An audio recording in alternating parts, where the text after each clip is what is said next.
नमस्कार. आज आपण ज्या पावन ठिकाणाबद्दल जाणून घेणार आहोत त्या ठिकाणाचं महत्त्व केवळ दगडधोंड्यात नाही तर त्यामागे दडलेल्या भावनेत आहे. त्या भावनेचा अर्थ समजून घेण्यासाठी आधी आपण महादेवांची एक छोटीशी पण मनाला खोलवर स्पर्श करणारी कथा ऐकूया. एकदा भगवान शंकर आणि माता पार्वती कैलास पर्वतावर बसले होते. तेव्हा देवी पार्वतीने महादेवांना विचारले, स्वामी, आपण इतक्या लवकर प्रसन्न कसे होता? तुमच्या भक्तीसाठी मोठे यज्ञ किंवा कठीण तपश्चर्या करणे गरजेचे नाही का? तेव्हा महादेव हसले आणि म्हणाले, देवी, भक्ती ही काहीतरी मोठं करावं किंवा दाखवण्यासाठी नसते. मी केवळ शुद्ध प्रेमाचा भुकेला आहे. हे सिद्ध करण्यासाठी महादेवांनी एक लीला रचली. त्यांनी एका वृद्ध ब्राह्मणाचे रूप घेतले आणि पृथ्वीवर एका गावाबाहेर येऊन बसले. थोड्याच वेळात एक गरीब शेतकरी आपल्या कामावरून परतत होता. त्याच्याकडे जेवणासाठी फक्त एक छोटी भाकरी आणि थोडीशी साखर होती. ब्राह्मण रूपी महादेवांनी त्याला विचारले, बाळा, मला खूप भूक लागली आहे रे, काही खायला मिळेल का? त्या शेतकऱ्याने क्षणाचाही विचार न करता आपली अर्धी भाकरी आणि साखर प्रेमाने त्या वृद्धाला दिली. जेवताना साखरेचा एक छोटा दाणा जमिनीवर पडला. शेतकऱ्याने तो दाणा उचलला, स्वच्छ केला आणि ब्राह्मणांच्या पात्रात टाकला आणि म्हणाला, महाराज, माझ्याकडे देण्यासारखं फार काही नाही, पण हा साखरेचा दाणाही वाया जाऊ नये. कदाचित याने तुमची तृप्ती होईल. त्या क्षणी भगवान शिव आपल्या खऱ्या रूपात प्रकट झाले आणि त्यांनी त्या शेतकऱ्याला आशीर्वाद दिला. या कथेतून आपल्याला एक महत्त्वाची गोष्ट शिकायला मिळते. देवाला आपण काय देतो यापेक्षा आपण ते किती प्रेमाने देतो याला जास्त महत्त्व आहे. म्हणूनच महादेवांना भोळा सांब म्हणतात, कारण ते भक्ताचा अहंकार नाही तर त्याचं साधेपण आणि निर्मळ मन पाहतात. महादेवांच्या याच भावनेचं प्रतिबिंब आज आपण ज्या पावन ठिकाणी पाहणार आहोत त्या ठिकाणी अनुभवायला मिळतं.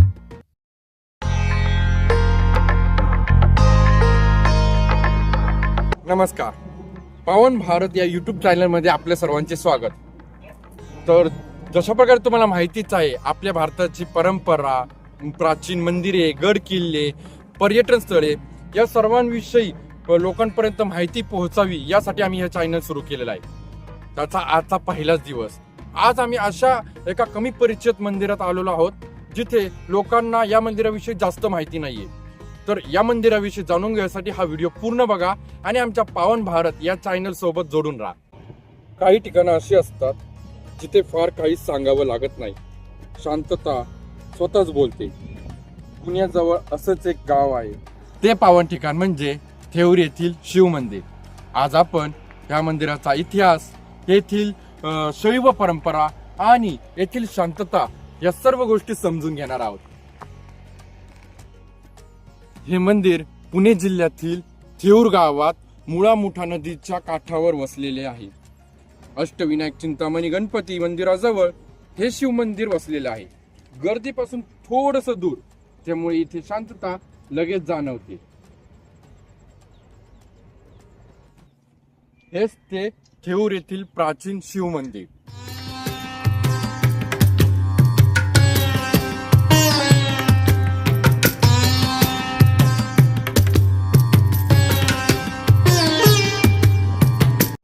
या मंदिराला ओम श्री खडकेश्वर मंदिर या नावाने देखील ओळखले जाते.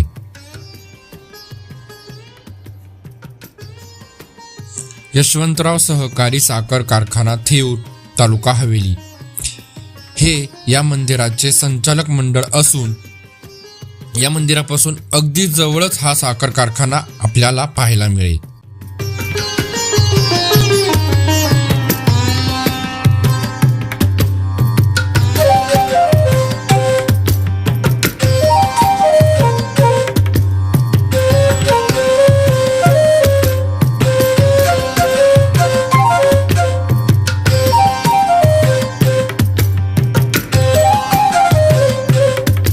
याशिवाय या शिवमंदिराचा कलशारोहण समारंभ परमपूज्य देवीपुरी श्री धुंदी महाराज यांच्या शुभ हस्ते करण्यात आला होता.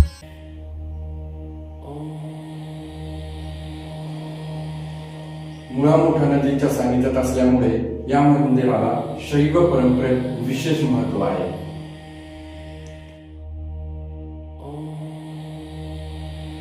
या मंदिराचा गर्भगृह पूर्णतः दगडी बांधकामात उभारलेला आहे.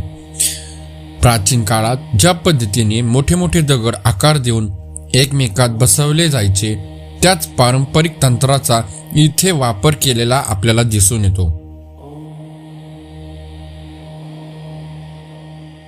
मोठ्या दगडांना योग्य आकार देऊन चुन्याविना अथवा अत्यल्प द्रव वापरून एकमेकात अचूक बसवण्याची पद्धत इथे पाहायला मिळते. आता आपल्याला या थेऊर गावातील एक ग्रामस्थ भेटलेले आहेत. त्यांच्याकडून या मंदिराविषयी माहिती भेटली, आपण ती जाणून घेऊया. तर काका, पहिलं मला तुमचं नाव सांगता? दशरथ किसन व्यवहारे. अच्छा, तर काकांचं नाव आहे दशरथ किसन व्यवहारे. काका, तुम्ही किती वर्षापासून या गावात राहतात? या गावात जवळजवळ 60 वर्ष झाली. 60 वर्षापासून काका या गावात राहत आहेत. आणि या मंदिराला किती वर्ष झाली? आणि कवाटून झालेलं हे. ठीक आहे, तर मला थोडीशी या मंदिराविषयी माहिती सांगू शकाल? आपल्या जे आपले प्रेक्षक आहेत ते युट्यूबवर व्हिडिओ बघणार आहे, हा व्हिडिओ आपण आपल्या चॅनल पावन भारत या चॅनलवर टाकणार आहे, तर त्यांना पण थोडीशी माहिती कळेल, त्यांना इथे यायला अजून प्रोत्साहन मिळेल. त्या दृष्टीने काही थोडीशी मंदिराविषयी माहिती सांगा. श्रावण महिन्यात पूजा असते, जेवण असतं शेवटच्या सोमवारी. तर श्रावण महिन्यात शिवरात्रीला गर्दी राहते. अच्छा, रोज बी गर्दीच आहे, येते लोक भाविक. ठीक आहे, तर श्रावण महिन्यात तिथे भरपूर प्रमाणात गर्दी असते, प्रसाद असतो, महाप्रसाद असतो. लोक इथे येऊन आपलं जसं की भंडारा म्हणतात ज्याला, ते भंडारा जेवण जेवतात असं तुम्ही सांगताय. वा, खूप छान. आणि शिवाय संध्याकाळच्या वेळी इथली वर्दळ कशी असते? संध्याकाळी फार कमी राहते. संध्याकाळी माणूसच नाही, एक कारखाना बंद झालेला आहे. बरोबर. त्यामुळे इकडे माणूस लवकर येत नाही. 6-7 वाजता माणूस येते. अच्छा, तर तुम्ही लोकांना हेच सांगताल किंवा भक्तांना हेच सांगताल, तुम्हाला यायचं असेल तर सकाळच्या वेळी या किंवा दुपारच्या वेळी या? हो. ठीक पण आहे. 6 वाजता कधी आलं तरी समजा पावन बी असतो इथे पूजा करायला, ह्याला त्याला. अरे वा, छान. तर तिथे पूजा वगैरे करू शकता असं काकाने सांगितलेलं आहे. खूप छान माहिती दिली काका तुम्ही आम्हाला. रोजची पूजा आहे इथं. हो, ठीक. काका, तुमच्याशी बोलून खरंच खूप छान वाटलं आम्हाला आणि माहिती पण जरा बऱ्या प्रकारे मिळाली, त्याबद्दल तुमचं धन्यवाद. तर आपण पाहिलं, आपण यांच्या ग्रामस्थाकडून माहिती घेतली की हे मंदिर खूप खूप जुनं, म्हणजे त्यांच्या हे पण पहिल्या अगोदरच्या पिढीपासून हे मंदिर आहे. तर माझं एवढंच सांगणं आहे की तुम्हाला सुद्धा या मंदिरात यायचं असेल तर तुम्ही आमचा ब्लॉग्स बघू शकता. त्या ब्लॉगमध्ये आम्ही यायची संपूर्ण माहिती टाकणार आहोत की कसं यायचं, कुठून बसायचं, बस असेल तर बसनी कसं यायचं, मोटरसायकलीवर कसं यायचं, ही सर्व माहिती आम्ही आपल्या दुसरा जो ब्लॉग टाकू त्याच्यामध्ये देऊ. तर त्यासाठी तुम्ही आमच्या ह्या पावन भारत यात्रेला सबस्क्राईब करा, चॅनलला लाईक करा.